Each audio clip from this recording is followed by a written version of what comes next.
तो आज जो पहलगाम में हुआ, धर्म के नाम पर हुआ। देखिए, कश्मीर भारत का मुकुट है, उसको हमने हेवन ऑफ अर्थ के रूप में भी पढ़ा है, जाना है। दरअसल वह धर्म है नहीं। मैं तो उन सभी लोगों से कहता हूँ जो बहुत ज़्यादा परेशान है, केवल 40 दिन परमात्मा के किसी भी नाम का जप करें, गौ माता के निकट रहें, हो सके तो सेवा करें। हमसे अच्छे रस खान थे जिन्होंने भगवान श्री कृष्ण पर जो दोहे लिखे, हमारे आज के कवि तो उनको याद भी नहीं कर सकते। और तीर्थ माँ के वही लोग शिकायत करते हैं जो आस्था से नहीं आते। जो व्यक्ति श्रद्धा से आता है वो पत्थर को भी प्रसाद समझ के ले जाता है। धर्म हमारे व्यक्तित्व को विराटता प्रदान करता है। धर्म वह है जो हमें सर्वांगीण विकास की स्थिति तक ले जाता है। अध्यात्म में क्या है?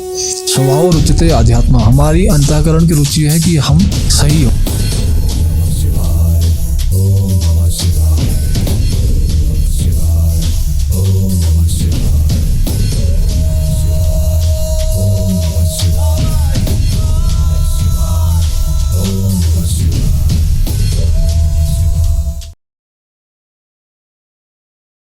हर हर महादेव। आज श्रोतागण सारे मेरे इस पॉडकास्ट को देखकर मैं बस यही कहूँगी कि आज केदार बाबा के धाम से केदार बाबा की डोली को रिसीव कर, और आज मैं जो पॉडकास्ट आप तक पहुँचाने वाली हूँ वो आस्था, धर्म, परमात्मा पर होगा। ये वो ज्ञान है जो शायद हम जानते हैं या अनजाने में अनजान बन रहे हैं और आस्था तक पहुंच नहीं पा रहे हैं। ये पॉडकास्ट है हमारे अंतर मन को जानने का, हमारी आंतरिक पावर को पहचानने का, और इसी के साथ मैं आज ये पॉडकास्ट शुरू कर रही हूँ। आज हम हैं एक ऐसे महात्मा के साथ, एक ऐसी संत के साथ, एक ऐसी साधु के साथ जो 365 दिन वो केदार बाबा के साथ रहते हैं, केदार बाबा के दर्शन कर पाते हैं और इस धाम में ही रहते हैं।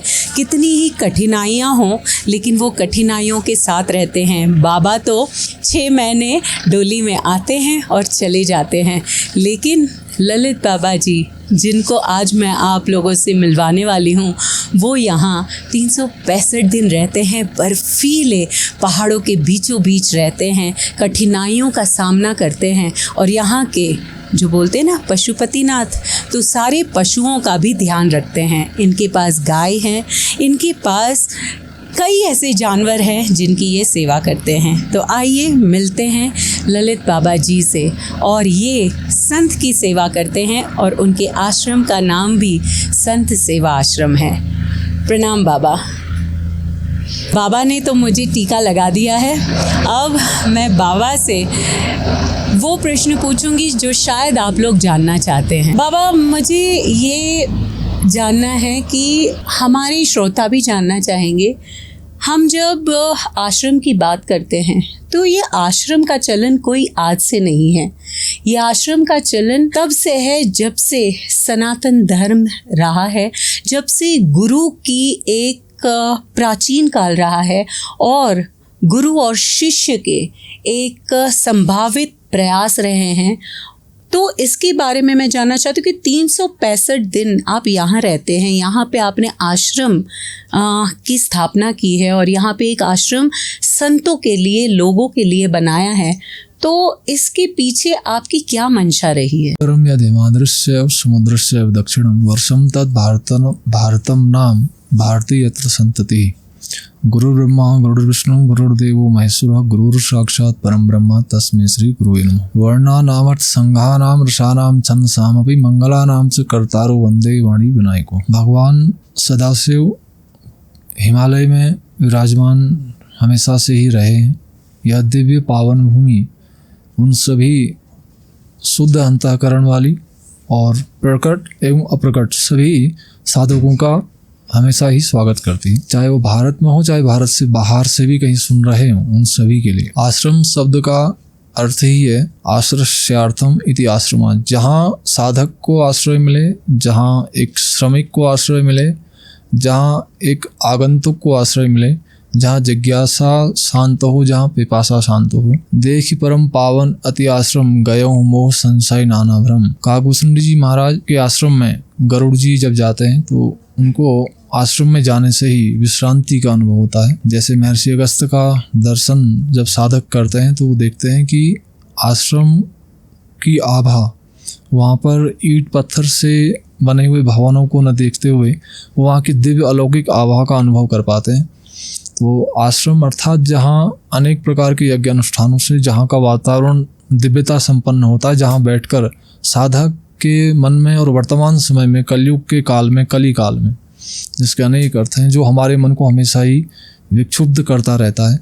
तो ऐसे काल में जब मनुष्य का चित्त हमेशा से अशांत होने की स्थिति में रहता है, तो उन क्लिष्ट विचारों को, उस विशेष समस्या का समाधान जिस स्थान पर हो उसका नाम आश्रम कहते हैं। आश्रम की परंपरा महर्षि विश्वामित्र जी, महर्षि वशिष्ठ जी के काल से चली आ रही है। महर्षि वशिष्ठ जी ने भगवान श्री राम को अध्ययन अपने गुरुकुल में ही कराया था। यह त्रेतायुग का प्रसंग हम सभी जानते हैं।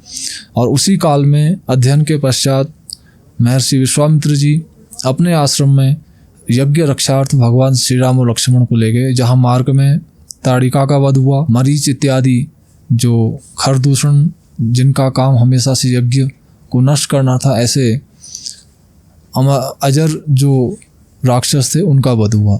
तो यह आश्रम की परंपरा अनादिकालीन है और थी, है और रहेगी। हम सब तो कुछ काल विशेष के लिए आते हैं। तो यह हिमालय का दिव्य जो स्थान है, हम सभी की आध्यात्मिक पिपासा को शांत करता है। जिस प्रकार हम देखते हैं कि बर्फ़ सफ़ेद रहती है, जितना हमको समझ में आता है, बहुत ज़्यादा तो हम नहीं जानते, लेकिन देखते हैं कि बर्फ़ हमेशा सफ़ेद दिखाई पड़ती है। कई बार जब पानी जम जाता है तो हमें भी बर्फ़ पिघलानी पड़ती है। तो जब बर्फ़ पिघलाते हैं तो बर्फ़ तो सफ़ेद होती है, पिघलाने के बाद वो सफ़ेद ही हमको दिखाई नहीं पड़ती। हम तो सिर्फ इतना ही जानते हैं कि वो सफ़ेद दिखाई पड़ रही है। हमने देखा, सब ने देखा, हमने 10 नहीं 100 किलो बर्फ़ को भी पिघलाया। अंत में परिणाम में देखा कि जल था, जल का स्वाभाविक गुण है रंगहीन, तो उसमें कोई रंग हमने पाया नहीं। प्रश्न यह है कि वो रंग कहाँ चला गया। हवा बह रही है, हम अनुभव कर पाते हैं, लेकिन उसको देख नहीं पाते। इसी प्रकार से इस दिव्य वातावरण में हमेशा परमात्मा का वास है, जिसका हम अनुभव नहीं कर पाते। तो उसके अनुभव के लिए हमें ऐसे अंतःकरण का निर्माण करके आना चाहिए, जो अगर मार्ग में किसी प्रकार से कोई कष्ट भी होता है, प्राकृतिक कोई ऐसी आपदा भी रहती, तो साधक शारीरिक और मानसिक रूप से इतना परिपक्व हो कि वो समस्या उसको विचलित न कर सके। और तीर्थ माँ के वही लोग शिकायत करते हैं जो आस्था से नहीं आते। जो व्यक्ति श्रद्धा से आता है वो पत्थर को भी प्रसाद समझ के ले जाता है, अन्यथा व्यक्ति को अनेक पदार्थ भी दे दिए जाएं तो वो कभी तृप्त नहीं हो सकता। बात तो आपकी सही है कि मानो तो भगवान या मानो तो पत्थर। तो ललित बाबा जी, आप तो यहाँ पर 365 दिन रहते हैं, तो जो आभा है बाबा की, केदार बाबा की, वो आभा का कभी आपको ऐसा दिव्य अनुभव हुआ है? कोई ऐसा क्षण जो आप कह सकते हैं कि मुझे कुछ अलौकिक अनुभव हुआ? भगवान शिव के इस धाम को ज्योतिर्लिंग भी कहते हैं। 12 ज्योतिर्लिंग में भगवान शिव का यह स्थान है। ज्योतिर्लिंग अर्थात शब्द ही अपने अर्थ को स्पष्ट कर रहा है। ज्योति स्वरूप जो लिंग हो, जब साधकों को, जब ऋषियों को, जब भक्तों को भगवान ने प्रसन्न होकर इस स्थान पर सर्वप्रथम दर्शन दिया तो ज्योतिर्मय दर्शन दिया। परमात्मा का जब जिसने भी साक्षात्कार किया है तो उसने इस परमात्मा की दिव्य अलौकिक ज्योति का दर्शन किया है। उसका प्रकाश इतना अलौकिक है कि हम सबके सामान्य नेत्र देख नहीं सकते। महाभारत के प्रसंग को भी हम जानते हैं कि वेदव्यास जी ने संजय को भगवान के उस विराट रूप के दर्शन के लिए, और भगवान श्री कृष्ण ने अपने दिव्य विराट के रूप के दर्शन के लिए नर रूपी अर्जुन को दिव्य चक्षु प्रदान की, जिससे भगवान के विराट स्वरूप का दर्शन अर्जुन कर पाए। तो हमारी सामर्थ्य नहीं कि उस परमात्मा का दर्शन कर सकें, तो हम उसकी दिव्य अलौकिक आभा और ज्योति का ही दर्शन करते हैं। कहते हैं कि आस्था और परमात्मा इसका संबंध है, लेकिन क्या बिना आस्था के परमात्मा का अनुभव हो सकता है? अगर सामान्य व्यावहारिक ढंग से हम यदि समझना चाहें तो यह स्पष्ट है कि परमात्मा की आत्मा ही आस्था है। तो जिसके हृदय में आस्था है वही उस परमात्मा की दिव्यता का अनुभव कर सकता है।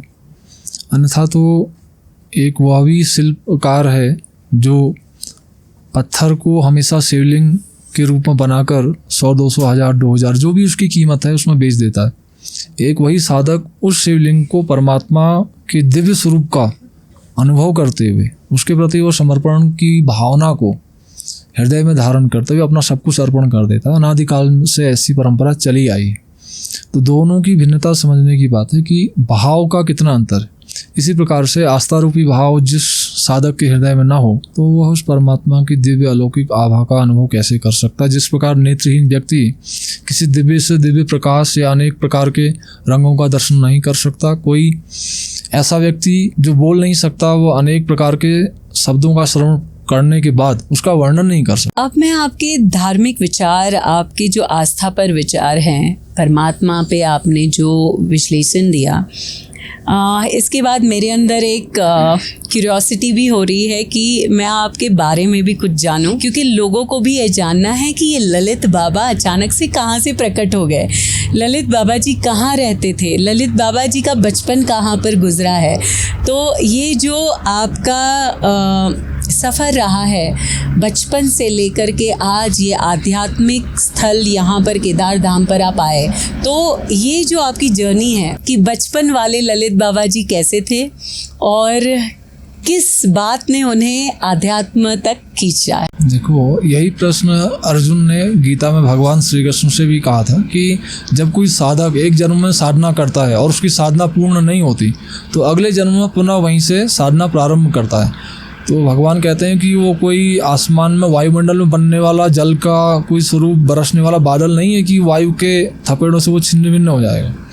वह पुनः अगले जन्म में फिर से उसी साधना को वहीं से आगे प्रारंभ करेगा। इसी प्रकार से यह ऋषि परंपरा अनादिकालीन चली आई। दरअसल एक चीज़ आपके माध्यम से हम और कह दें, जन्मदिन हमारे यहाँ भी मनाया जाता है, लेकिन ये शरीर का जन्मदिन नहीं। जब हम दोबारा संस्कारित हो जाते हैं, जब हमारी संन्यास की दीक्षा होती है, तो पुनः हमारा गोत्र, नाम, पंच संस्कारों में सब कुछ बदल दिया जाता है। उसके बाद से हम अपनी दीक्षा तिथि को ही जन्म दिवस मनाते हैं। शरीर का परिचय, उसका नाम तो ऐसा कुछ है नहीं है। और जब हम महात्मा कहलाते हैं तो फिर हमारा परिचय एक आत्मिक स्तर पर होता है जो बड़ा सूक्ष्म है, जिसको साधक ही समझ सकते हैं। यदि हम एक महात्मा का परिचय लेते हैं तो फिर वह एक आध्यात्मिक ही हो सकता है। और साधना तो अनेक जन्मों से चली आ रही है जीव की। एक बार जब भगवान बुद्ध ज्ञान प्राप्ति के बाद ऐसे भ्रमण के लिए निकले तो चलते चलते पाटलिपुत्र की ओर ही चले गए। सामने सुदोधन का महल था। भगवान बुद्ध जा रहे थे तो द्वार पे देखा माताओं ने कि एक सन्यासी भिक्षुक जा रहे हैं, तो वो कुछ अन्न लेके भिक्षा देने आए। तो उनके पिता, जो शरीर के पिता थे, सुदोधन जी ने देखा कि बाहर एक सन्यासी तेज युक्त खड़े हैं। दर्शन करने की अभिलाषा से जब वो सामने आए तो देखा कि वह तो उनके पुत्र से मिलता जुलता जो उसका स्वरूप है।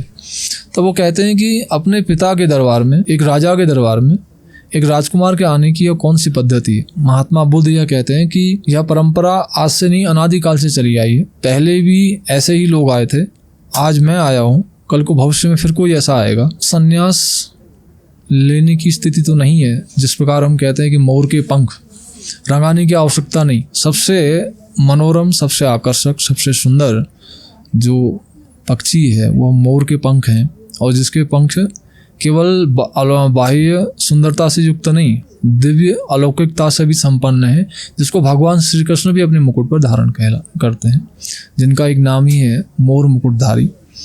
तो ऐसे मोर के पंखों को रंगाने की आवश्यकता नहीं पड़ती, वो जन्मजात ही रंगवान है, रंग से युक्त है। इसी प्रकार से जब एक साधक कहीं भी आता है इस धराधाम में तो पिछले जन्म के संस्कारों को लेकर आता है।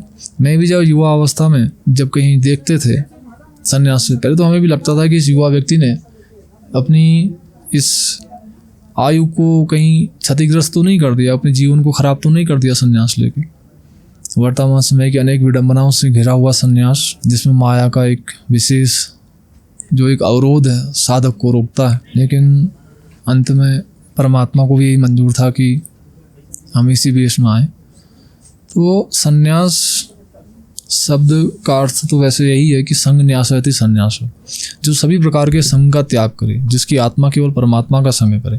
बाह्य सभी प्रकार के संगों का त्याग, शारीरिक तो ठीक ही है, मानसिक भी किसी प्रकार का संग ना हो, तो ऐसे त्याग को ही संन्यास कहा जाता है। महात्मा अर्थात वह आत्मा जो सामान्य स्तर से मनुष्य आत्मा से ऊपर की ओर आरोहण कर रही है, तो वह महात्मा कहलाता है। जिसके बाद देवात्मा, दिव्य आत्मा और फिर परमात्मा तक पहुंचने की एक विधि संपन्न होती है।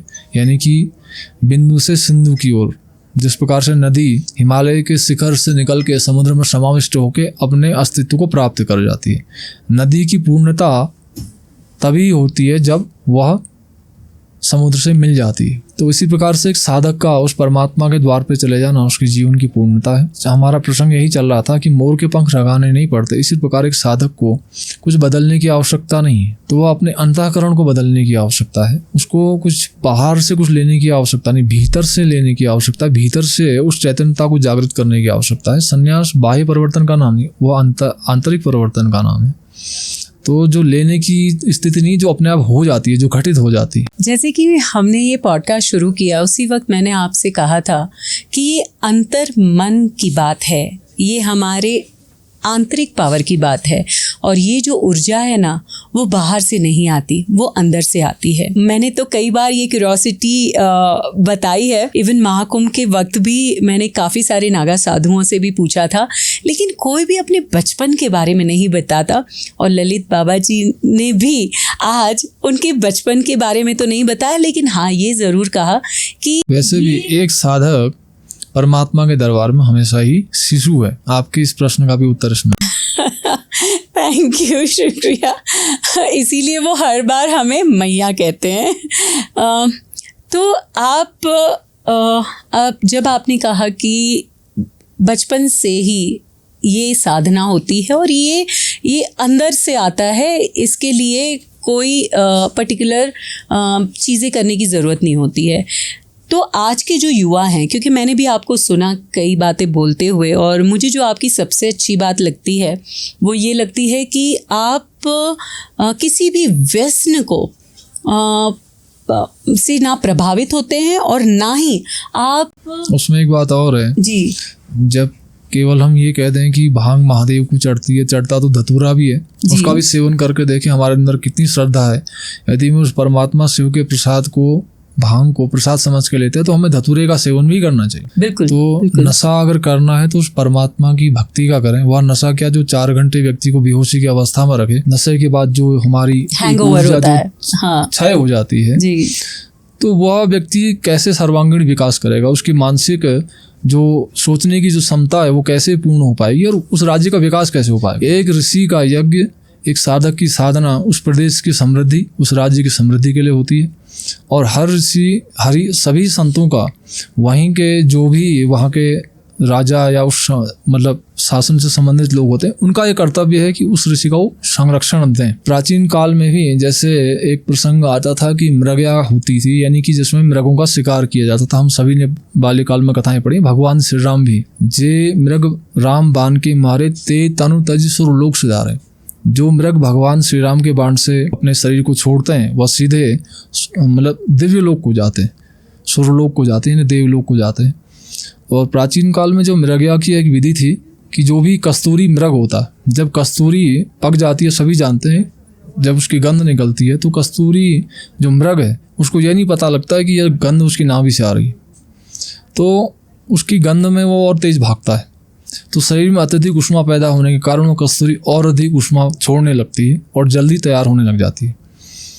तो जब तक वह मृग अपने शरीर को छोड़ नहीं देता, जब तक उसके प्राण नहीं निकल जाते, तो वो बहुत ज़्यादा तड़फता है। तो प्रत्येक राजा का एक कर्तव्य होता था कि उसके राज्य में कोई भी जीव कष्ट में न जिए। तो इसलिए कस्तूरी से संपन्न, जिसकी कस्तूरी पक गई हो, जो भटक रहा हो, ऐसे मृगों को ढूंढ के वध किया जाता था। और जो राज्य में हिंसक जीव हैं, जैसे बारह इत्यादि, जो बड़े बड़े ऐसे जो आताताई हो जाते हैं, उनके वध की एक परंपरा थी। तो बात नशे की थी, तो नशा किसी भी प्रकार से कल्याणकारी नहीं होता है। नशा किया था मीराबाई ने, जो आज तक इतिहास में हमारे, जिसके प्रभाव से जहर भी असर नहीं कर पाया। जो महादेव उस हलाल का पान कर गए, क्या वो 2-4 भांग के पत्तों से तो उनको कुछ फर्क भी नहीं पड़ने वाला, ना उनके वो योग्य चीज़ है। तो हम अपनी सुविधा के लिए कोई इसमें टिप्पणी करे जो भी, लेकिन मन का विचार हम रख ही देते हैं। कभी कोई मदिरा का भोग लगाते हैं तो वो 750 ml जो भी वो एक बोतल की एक लिमिट होती है, एक ढक्कन ही तो उस देवता के नाम पर चढ़ाया जाता है, बाकी तो खुद ही पी जाते हैं। और ये करवाने वाले बाकी सबसे ज़्यादा हमेशा से दुखी रहते हैं। जो व्यक्ति स्वयं के मन को शांत नहीं कर पाए, दूसरे को शांति का मार्ग कैसे सिखा सकता है। तो किसी प्रकार से भी नशा हमारे सभ्य समाज ने, इसीलिए जीवन में शिक्षा का होना बहुत अनिवार्य है। देश में जो अनेक विध्वंसकारी घटनाएं होती हैं, जहाँ कोई भी अराजकता फैलाता है, जो व्यक्ति किसी की, जैसे अभी कश्मीर इत्यादि में जो अनेक प्रकार की ऐसी दुर्घटनाएं होती हैं, तो यह उस विकृत मानसिकता का परिणाम है। जहाँ सभ्यता का अभाव है, जहाँ संस्कृति का अभाव, वहाँ पर शांति का कोई स्रोत ही नहीं है। मैं उन सभी माताओं से, उन सभी लोगों से यह आह्वान भी करना चाहता हूँ कि वो अपने घर में गऊओं की सेवा करें। हम कभी भी नहीं कहते अब रामकृष्ण की फोटो लगा के पूजा करिए, लेकिन उस परमात्मा का जो इस दिव्य वातावरण में विराजमान है, सारी सृष्टि में सभी जगह विद्यमान है। जिस प्रकार से वायु सब जगह बह रही है लेकिन दिखाई कहीं भी नहीं पड़ती, अनुभव करने वाले तो उस दिव्य परमात्मा का अनुभव भी कर पाते हैं। ऐसे वो सभी लोग गौ के संपर्क में रहें, परमात्मा के नाम का स्मरण करें और शांति की कामना के लिए सकारात्मक विचारों का अनुसरण करें, सही चीजों का अनुसरण करें। हम कहते हैं कि बलि चढ़ा के कोई देवता प्रसन्न होता है, तो क्या हम अपनी अंगुली भी काट के किसी देवता को चढ़ा सकते? नहीं चढ़ा सकते। एक बूंद भी खून आता तो हमें दर्द होता है। तो ये एक प्रकार की विकृत विचारधारा है जिसमें सुधार की आवश्यकता है। और एक पहले हमारे ऋषि यही कहते हैं कि मनु एवं मनु भव, पहले हमको मनुष्य बनना चाहिए, महात्मा बनने की श्रेणी तो फिर बाद में प्रारंभ होती है। इतना तो समझ में आ गया कि जो कई बार ये प्रश्न भी होता है कि साधु का मतलब है धुनी लगाना, लेकिन ऐसा नहीं है। बाबा ने सही कहा कि किसी भी तरीके का व्यसन, किसी भी तरीके का एडिक्शन, वो आपको कहीं पे भी उच्चतम जगह तक नहीं पहुंचा पाएगा। सक्सेस चाहे आपका अकेले का हो, आपके स्टेट का हो, आपके कंट्री का हो या विश्व का हो, ये किसी भी व्यसन से नहीं आ सकता है। तो बाबा, जब आप यहाँ रहते हैं, ठीक है, आपको व्यसन भी नहीं है, ना आप सिगरेट पीते हैं, ना आप धुनी लगाते हैं, ना ही आपको मदिरा पान करते हैं, तो इतने दुर्गम समय में जब यहाँ पे इतनी बर्फबारी होती है, बर्फ यहाँ तक हो हम जहाँ पे बैठे हैं उसके ऊपर तक बर्फ हो जाती है, कम से कम 50-100 फीट की बर्फ हो जाती है, तो आप कैसे अपना जीवन यापन करते हैं यहाँ पर? आपके बृहद प्रश्नों का सूक्ष्म उत्तर कुछ पहले भी आ चुका है। तो जब बात महात्मा की आती है तो शरीर की तो रह भी नहीं जाती। तो शरीर हमको एक स्तर तक ही प्रभावित करता है जब हम उस परमात्मा के चिंतन में खो जाते हैं, जिसका एक माध्यम प्रातःकाल उठ के जप, ध्यान, पाठ, पूजा, हवन इत्यादि से प्रारंभ होता है। तो जब इस प्रकार की दिनचर्या हमारे जीवन में होती है, या उस परमात्मा की कृपा से जो हमें उस दिव्य आभा का अनुभव होता है, तो फिर बाहर बर्फ़ है तो वो हमारे लिए और अधिक लाभदायक हो जाती है। जिस बर्फ़ में दूर दूर तक कोई जीव ही नहीं आ पाता, मनुष्य तो क्या, उड़ने वाले पंछी भी नहीं आते हैं, क्योंकि उनको कोई आहार लेने के लिए कुछ भी मिल नहीं पाता है, कोई घास नहीं होती, कोई जीव या कोई भी ऐसा उनके लिए पदार्थ उपलब्ध नहीं होता उस बर्फ़ में जिसका वो सेवन कर सके। तो ऐसे स्थानों को पंछी भी छोड़ देते हैं। तो ये हमारी प्राचीन काल की परंपरा रही है। महर्षि वेदव्यास जी ने भी 3,17,000 वर्ष की समाधि बद्री विशाल के धाम पर लगाई, जिसके बाद उनकी जटाएं पीत वर्ण की हो गई थी, ऐसा श्रीमद् भागवत में भी उल्लेख है। अनेकों ऋषियों ने अनेकों स्थलों पर समाधि ध्यान से उस परम सत्ता का अनुभव किया है और उसका अलौकिक प्रसाद हम सबको वितरित किया है। इसी महादेव के धाम पर एक मार्ग में अगस्त मुनि नामक एक नगर आता है, जहाँ पर महर्षि अगस्त विराजमान थे और किसी समय में वहाँ तक पर्याप्त मात्रा में ग्लेशियर होते थे। आज से 10 साल पहले भी कुछ बूंदें अगस्त मुनि में बर्फ़ की पड़ती थी। तो काल से कवलित हो जाने के कारण वह स्थिति तो अभी नहीं है कि वहाँ तक ग्लेशियर हो, लेकिन वह शहर आज भी महर्षि अगस्त जी के नाम से जाना जाता है। गंगनानी गंगोत्री से 55 किलोमीटर नीचे है। वहाँ पर महर्षि पाराशर की तपस्थली है, जहाँ पर तप्तकुंड भी है। गंगोत्री का तप्तकुंड गंगनानी में ही है। तो ये हमेशा से ऋषियों की तपोभूमि रही है और हम सब तो कुछ एक सीमाबद्ध काल तक ही है। जैसे कि हम यहाँ पर है आदि गुरु श्री शंकराचार्य जी की यहाँ पे समाधि स्थल है, सबसे बड़े योगी भी माने गए हैं। तो क्या आपको योगा भी यहाँ पर सहायता करता है ऐसे समय में? मैं मानती हूँ कि जहाँ पर देव है, जहाँ परमात्मा है, आस्था है, तो आपके शरीर में ऊर्जा आती है, लेकिन कुछ तो ऐसा होता होगा, आखिरकार तो हमारा शरीर है। आपने योग शब्द का जो अपने प्रश्न में जो आपने उच्चारण किया वह अपने आप में पूर्ण है। योग अर्थात जोड़ना, आत्मा का परमात्मा से जोड़ना ही योग है। तो उसके लिए शरीर को स्वस्थ रखने के लिए प्राणायाम, जिसको सामान्य रूप से हम आजकल श्वास रोकने को योगा कहते हैं, दरअसल वो एक प्राणायाम है, प्राणों का आयाम, आयाम अर्थात रुकना। योग मार्ग में प्राणायाम एक विधि है, अष्टांग योग में यम, नियम, आसन, प्राणायाम, प्रत्याहार, धारणा, ध्यान और समाधि।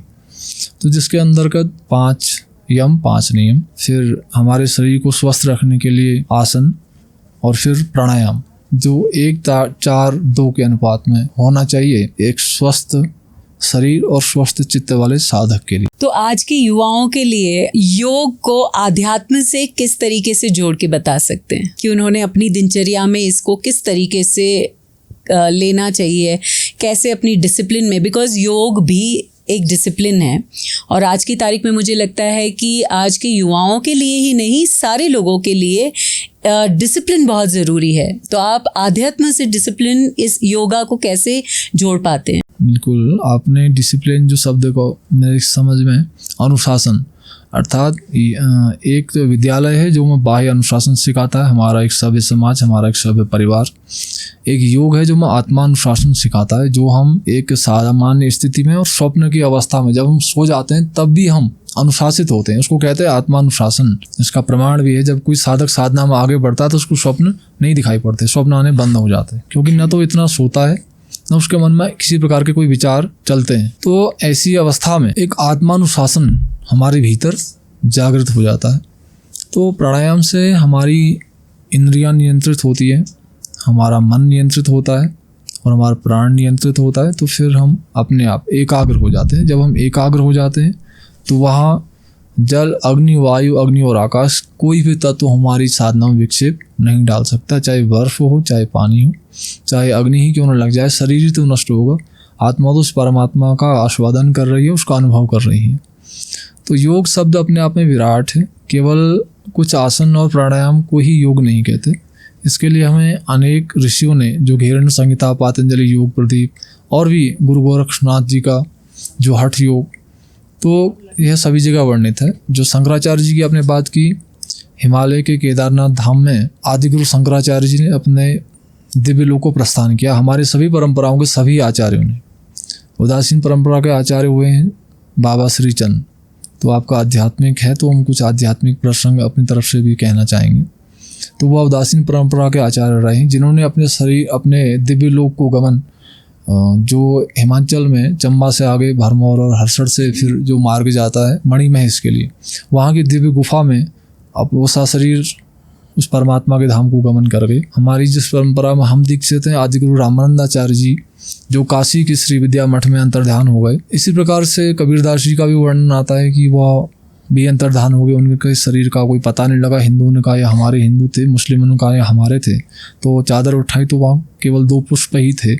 इसी प्रकार से अनेक परंपराओं के अनेकों आचार्य, गुरु गोरक्षनाथ जी तो हमेशा से ही, वो तो भगवान शिव के विशेष दिव्य शक्ति से संपन्न होकर इस धराधाम में हम सबके कल्याण के लिए आए।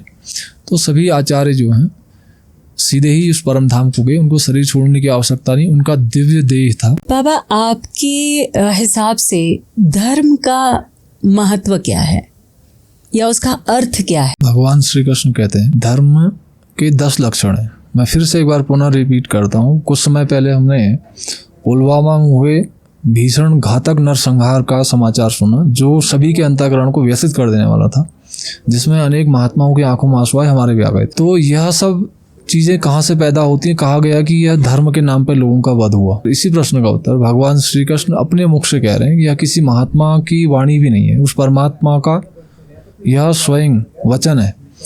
धरती क्षमा दमोवस्तय शौचम इंद्रिय निग्रह धी विद्या सत्यम अक्रोधा दशकम धर्म लक्षण। यह 10 लक्षण जिसमें हो, जिसमें अहिंसा की भावना हो, जिसमें धैर्य हो, जिसमें सत्य का पालन हो, जिसमें पवित्रता हो। काला वस्त्र तो हमेशा से ही विरोध का प्रतीक रहा है, तामसिकता का प्रतीक रहा है। जो लोग अपने चेहरे पर काला वस्त्र डालने की परंपरा का जो अनुपालन करते हैं, किसी प्रकार से भी वह हितकारी नहीं है, वह हितकारी है। काला रंग ही प्रकाश का प्रतीक नहीं है। धर्म हमारे व्यक्तित्व को विराटता प्रदान करता है। धर्म वह है जो हमें सर्वांगीण विकास की स्थिति तक ले जाता है। अध्यात्म में क्या है?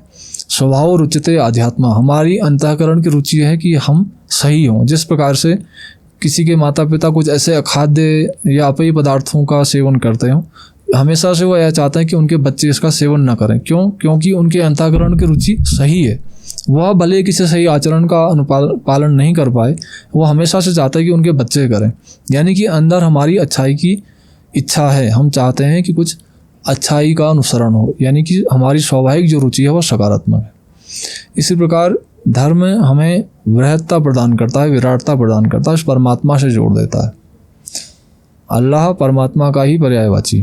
तो क्या सब धर्म संभावना में आप बिलीव करते हैं? अनेक लोग हैं जो हमसे अच्छे रस खान थे, जिन्होंने भगवान श्री कृष्ण पर जो दोहे लिखे, हमारे आज के कवि तो उनको याद भी नहीं कर सकते। तो ऐसा है ही नहीं, अनेकों ऐसे लोग हैं जो आश्रम पर आते हैं, रहते हैं। मनुष्य तो मनुष्य ही है। ये तो सब कहने लगे कि रक्त किसी का भी काटो तो वह एक से ही रंग का होता है, उसमें कोई भिन्नता नहीं है, विचारों की भिन्नता है। और धर्म का एक विकृत स्वरूप है। जहाँ हिंसा हो तो वह धर्म हो ही नहीं सकता।